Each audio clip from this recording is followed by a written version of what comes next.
Hi, these are the top 10 films of 2024. When I say top, I mean my personal favourite films. I haven't seen every film from 2024, so there's probably loads of great films I've left out. Indeed, some films that technically came out last year aren't coming out for ages here, so please include your favourite films down below. And if you enjoy these videos, consider giving it a thumbs up, subscribing, and hitting that notification button.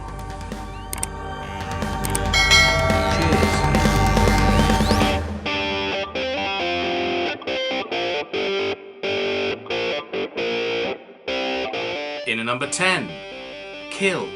One hell of a brutal Indian action film. It was first shown in 2003, but was released theatrically in 2004, so it gets a placement on this list. One of the things that comes to mind when you think of India is its trains. And while they're on show in a whimsical way in Wes Anderson's The Darjeeling Limited, in this train ride you get a non-stop violent action thrill ride. We follow a commando who has to help his fellow passengers after the train he is riding on is taken over by armed bandits. Much like a train, it takes a while to get going, but once it does, boy oh boy does it not let up. The action scenes, mostly involving a lot of knives, are something else. It is rather manipulative, but that's part of the joy of this nasty one-way ticket. Many top 10 lists of the year have All We Imagine as Light as their top Indian film of 2024. And that slow look at life in Mumbai is great, but Kill, which is sillier, nastier, and probably not as good, is my favourite Indian film of the year.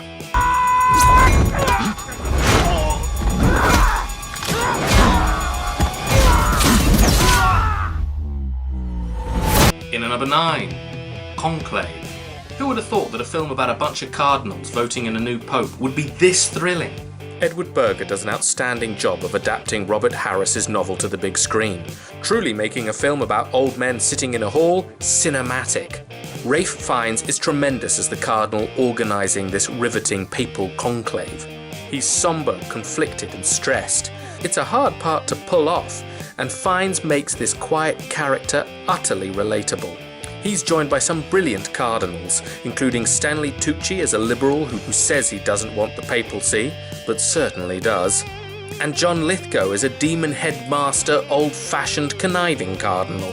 There is great cinematography and a fantastic score that keeps the picture moving like it is nearing a huge climax. The twist at the end doesn't entirely work for me, but the journey to the ending is a great one. In at number 8, Strange Darling. It's best to not know anything about this film before watching it, so I'm not going to say very much. This violent, twisty thriller is arranged in a way that makes it hard to talk about without ruining it, but I'll say this, if you're okay with ultra-violence, sex and strange humour, you'll probably like it. It also features my favourite breakfast scene in film history. The central 4 performances are brilliant. Again, this is a film that first appeared at film festivals in 23, but was released theatrically in 24. It didn't do well at the box office, and that's a real shame. But it is a hard film to market, and an even harder one to talk about without ruining. In at number 7, How to Make Millions Before Grandma Dies. Yes, the title is terrible, but this is one of the greatest ever Thai films. This is like a Thai Hikaru Koreeda or Ozu film. A film with complicated family dynamics at its core, and a hell of a lot of heart.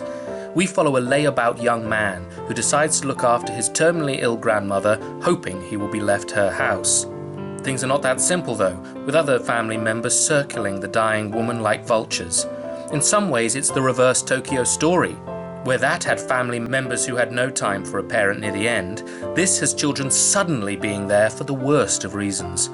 It's incredibly moving, and the central performance of the terminally ill grandmother is one of the best of the year. A character who knows exactly what is happening, has love for even her least caring family members, and one who still fears what is coming. It's a brilliantly restrained performance in a great Thai film. In at number 6, The Brutalist. An epic yet very human American motion picture. Adrien Brody gives the best performance of his career as a Holocaust survivor who arrives in America and while chasing the American dream finds the American nightmare. In his home country, he was a renowned architect, but here takes odd jobs just about getting by living in the States, till a ghastly millionaire hires him to build a vanity project. Guy Pearce is fantastic as the man with all the money in the world, but absolutely no morals. The tension between the two is simply tremendous. How long have you been here now? 4, 5 years? You have no excuse anymore. I'm sorry, I got a little carried away there. Will you please pass that back? And what's excellent is that it doesn't just paint Brody's character as a saint. He is a deeply flawed and difficult man himself. The cinematography is outstanding, and this $9 million film looks like a film with a huge budget. Writer and director Brady Corbet does wonders with the visuals and the characters. It is an exceptionally long film, but thank God it has an intermission, something that I hope makes a comeback. I love a little break. I think everything should have an intermission.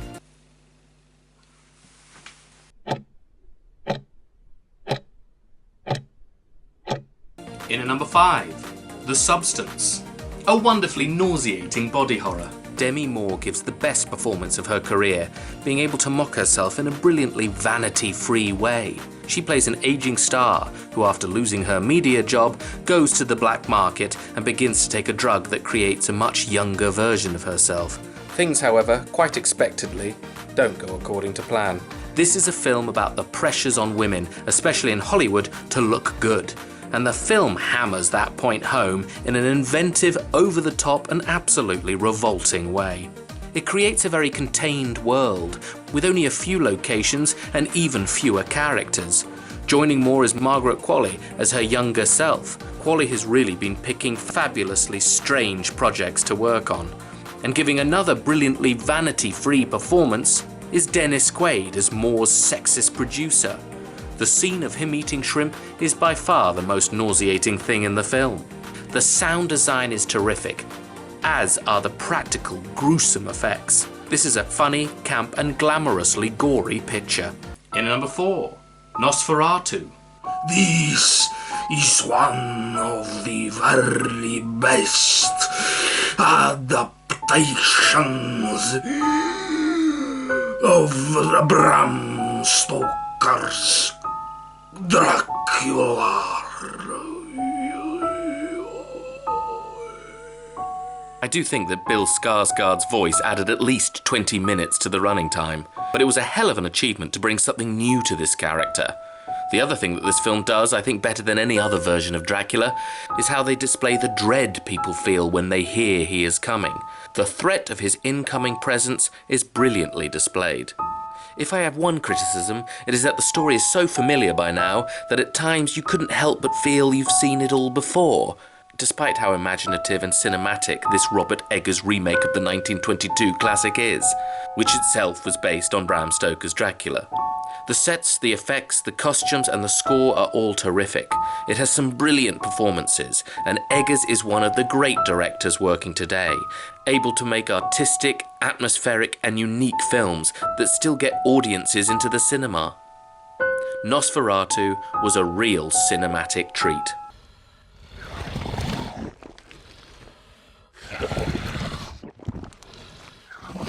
In number 3, Look Back. An utterly devastating but beautiful anime. This film is only 1 hour long, but manages to pack a hell of an emotional punch in that time. It is a coming-of-age film about friendship, art, and loss. We follow 2 girls who love to draw manga. One is a popular girl who loves the attention she gets from sharing her art, and the other is a girl who never leaves her room, never goes to school, and uses art as an escape. They spark up a friendship and soon begin to become professionals together. I won't say what happens, but I was in tears for the entire second half. This is a beautiful film that captures people's passion for art and is a wonderful portrayal of friendship. A film that shows that you don't need to have a long running time to have a huge impact. But our next film is impactful and has a rather large running time.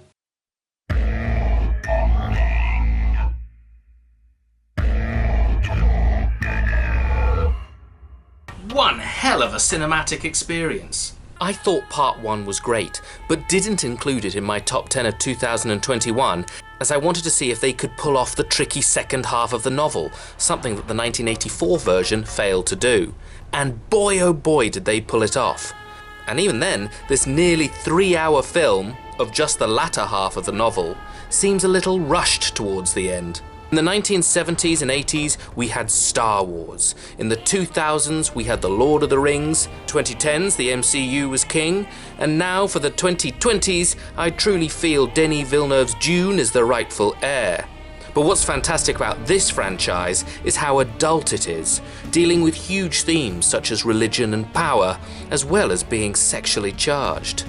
I have my fingers crossed that with his adaptation of the second book, he will finish one of the greatest film trilogies of all time. Villeneuve with this, Arrival, and Blade Runner 2049 has proved himself to be one of the all-time great directors of sci-fi. And this deserves to be seen and heard on the largest screen possible. And in at number 1, Anora. Sean Baker is another current director who makes must-see movies. Films that are equally funny and tragic, about the people on the fringes of society. With Tangerine, The Florida Project, and Red Rocket, we got utterly unique sides of America. And with Anora, he did it again, with this film set at Brighton Beach, about a stripper/prostitute who winds up with the son of a Russian oligarch, and her life spirals into chaos. Mickey Madison is on fire at the moment. Sometimes quite literally on screen, in Scream and Once Upon a Time in Hollywood. But she is proving herself as one of the actresses of today. She quite rightly is getting tremendous praise for her central performance as a simultaneously tough and vulnerable woman. But not getting enough praise is the rest of the cast. There are some truly spectacular performances in this film that are both moving and hilarious. Baker manages to capture the 2020s almost better than any other director. His worlds are always full of very difficult, entitled people struggling to get by. I love seeing things like characters endlessly vaping. Very few filmmakers seem interested in representing today, but Baker does not shy away from it at all. This film, like most of my favourite films, captures the human experience in all its horror, but all of its comedy as well. This is an exceptionally funny film. The middle section is up there with the very best of comedies. But by the end, it has a spectacular emotional impact too. Madison gives a hell of a good performance in a hell of a good film by a hell of a good director. What is that? Is that a butterfly? Yeah, it's a butterfly. You're so classy. I know. I got dollar signs like a real hoe. Right, so counting down my top 10. In at number 10, Kill. In at number 9, Conclave. In at number 8, Strange Darling. In at number 7, How to Make Millions Before Grandma Dies. In at number 6, The Brutalist. In at number 5, The Substance. In at number 4, Nosferatu. In at number 3, Look Back. In at number 2, Dune Part 2. And in at number 1, Anora. Well, those are my top 10 films of 2024. What did I leave out? Almost certainly loads, so please do include your favourite films down below. My list is sure to change by the end of this year, or indeed as time goes on. Anyway, cheers.